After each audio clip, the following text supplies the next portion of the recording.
Apa bedanya Mesias Yahudi dengan Mesias Alkitab?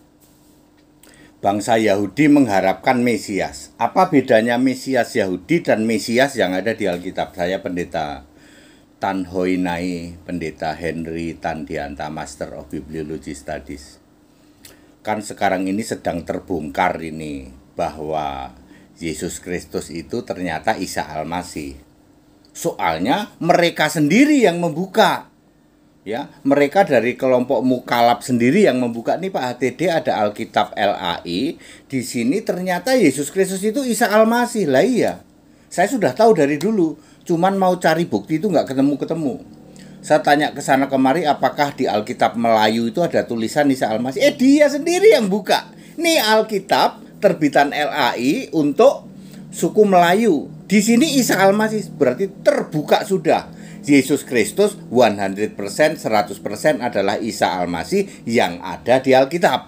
Kalau yang di luar Alkitab ya mohon maaf, itu terserah Anda imani. Tapi saya bicara yang ada di Alkitab. Alkitab Melayu, Alkitab Brunei, Alkitab Sarawak. Wah, terbongkar dong Pak. Ternyata Yesus Kristus Isa Al-Masih betul. Tritunggal gimana Pak? Tritunggal gak berani mengakui Yesus Kristus Isa Al-Masih. Kalau dia mengaku Yesus Kristus Isa Al-Masih, ya berarti Isa Al-Masih kan Ruhullah, yaitu Kalamullah, Hakim Adil hari kiamat. Ya Tritunggal bubar jalan. Kan Tritunggal gak mengimani Yesus Hakim Adil. Yesus itu yang menentukan kiamat, dia gak mengimani itu. Yesus Sang Pencipta gak mengimani itu. Ya.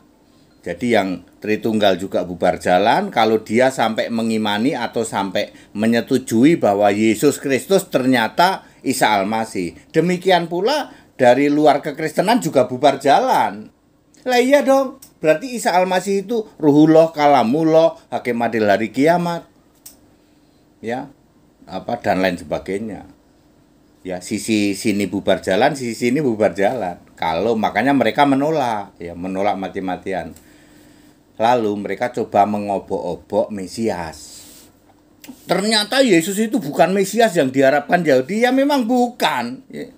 Dari dulu juga kita sudah mengatakan Mesiasnya Yahudi tidak sama dengan Mesiasnya Alkitab. Ini sumbernya. Pertama Mika 5 ayat 1. Ntar bacain, takutnya aku salah ya. Mika 5 ayat 1. Mika 5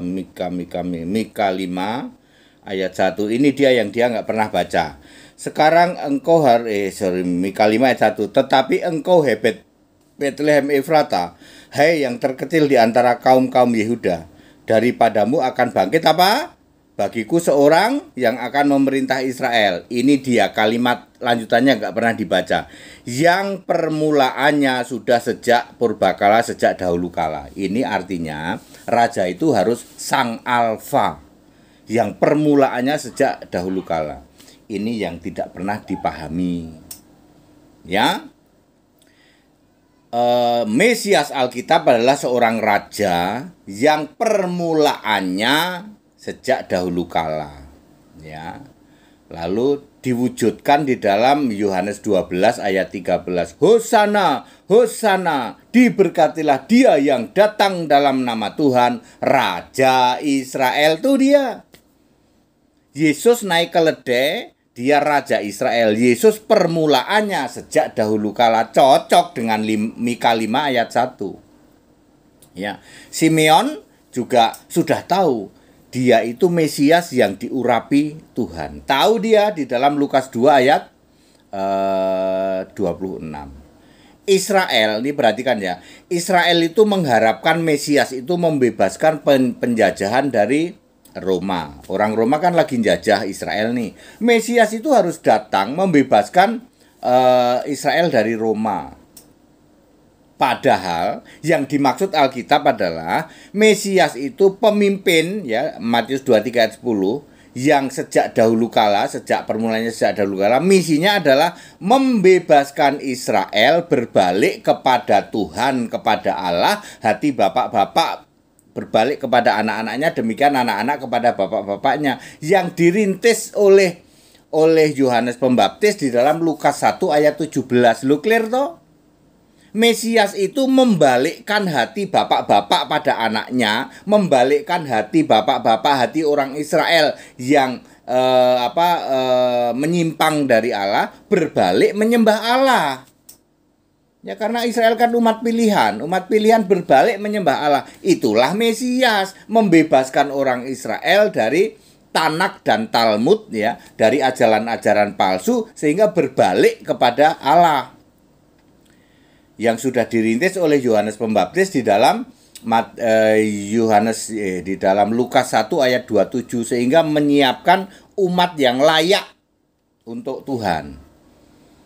Beda ya Pak, beda.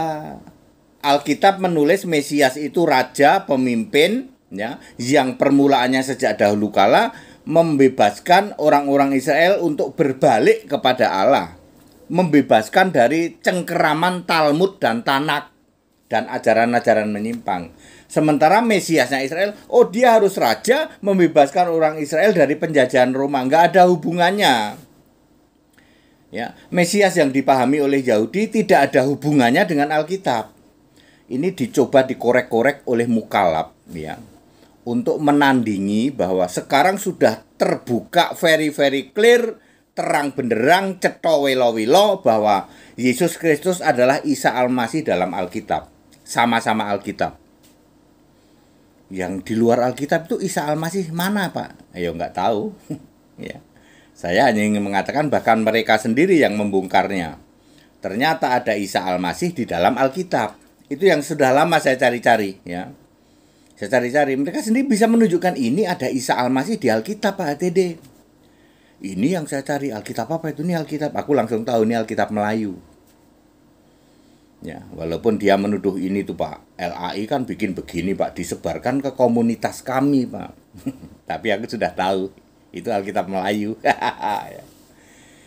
Lalu mereka coba membongkar bahwa Yesus itu bukan Mesias yang diharapkan oleh Israel. Memang bukan. Tetapi mereka yang memegang Alkitab Perjanjian Lama, 12 murid, 70 murid, 4.000 yang ikut makan, 5.000 yang ikut makan itu, mereka tahu ini Mesias. Simeon tahu ini Mesias. Mesias yang dijanjikan, yang diurapi Tuhan itu.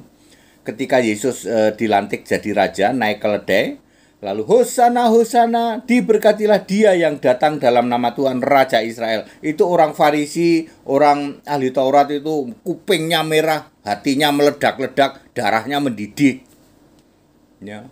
Mesias bukan itu tuh. Nah, begitu mereka sangat mendidih darahnya, ya. Karena apa? Karena terbuka ternyata Mesias itu Yesus itu. Mesias Alkitab. Ya. Kami Mesiasnya beda Pak, ya sama. Isa Al-Masih itu Yesus Kristus. Kami Isa Al-Masihnya beda Pak, lah ya sama dengan Yahudi. Yahudi bilang Mesias beda dengan Mesias Alkitab. Anda bilang Isa Al-Masih, Isa Al-Masihmu bukan Isa Al-Masih Alkitab. Beda tuh, nggak ada hubungannya. Mesias Yahudi nggak ada hubungannya dengan Mesias Alkitab. Isa Al-Masih di luar Alkitab nggak ada hubungannya dengan Isa Al-Masih Alkitab. Sebab Isa Al-Masih Alkitab adalah Yesus Kristus. Tritunggal bubar jalan langsung.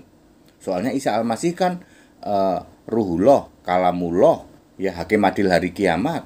Dia adalah Allah yang dipuji selama-lamanya. Demikian pula Yahudi bubar jalan kalau dia mengimani Mesias di Alkitab. Sebab Mesias itu Allah yang permulaannya dari sejak dahulu kala. Dia raja, membalikkan orang-orang Yahudi kembali kepada Allah. Bubar jalan Yahudi. Ya, ini yang coba dikorek-korek oleh Mukalab, ya, untuk menandingi bahwa Mukalab sendiri yang membongkar bahwa ternyata Isa Al-Masih itu adalah Yesus Kristus. Sama-sama di Alkitab. Saya tidak bicara yang di luar Alkitab, ya. Ini yang sama-sama Alkitab, Alkitab Melayu, Alkitab Brunei, Alkitab Sarawak, ya, 1000% Alkitab Arab. Semua ditulis Isa Al-Masih. Very clear, ya. Lalu mereka coba korek-korek Mesias. Mesias itu bukan yang dijanjikan, ya. Orang Yahudi nggak mengharapkan Yesus Mesias. Lah memang enggak. Memang enggak, 100% enggak. Mesias versinya Yahudi nggak ada hubungannya dengan Mesias versi Alkitab. Isa Al-Masih di luar Alkitab nggak ada hubungannya dengan Isa Al-Masih Alkitab. Clear toh? Takut bubar jalan, Pak. Kita Indonesia, kita Pancasila. Toleransi harus, keberagaman wajib, disyukuri, bersahabat dengan beda iman itu bisa. Kalau toh dalam kehidupan sehari-hari kita mendapati kenyataan, lu kok keimanan kita tidak sama, ya nggak apa-apa, toh kita bisa hidup bersama-sama. Ayo saling menghargai, saling menghormati, jangan hujat, jangan caci maki, ya. Menghujat, mencaci maki itu dosa. Jangan pakai bahasa kebun binatang, jangan pakai bahasa rumah sakit jiwa dan bahasa toilet dalam setiap dialog, ya. Ya, berdialoglah, berdebatlah dengan sopan santun, dengan lemah lembut, tetapi harus hormat terhadap firman. Jadi kamu nggak boleh menghujat, ya. Ini kan cuma tulisannya Paulus, nggak boleh. Dari Kejadian sampai Wahyu itu firman Allah semua dari Yesus. Anda harus hormat terhadap firman dan tidak boleh menjatuhkan. Jadi harus murni. Berdebat itu harus murni, artinya tidak boleh menjelekkan, menjatuhkan. Nggak usah dijelekin, nggak usah dijatuhkan, jatuh sendiri. Segala hormat, kemuliaan untuk Yesus Kristus, satu-satunya Allah yang benar, Allah segala masa, sebelum segala abad, sekarang sampai selama-lamanya. Haleluya, amin.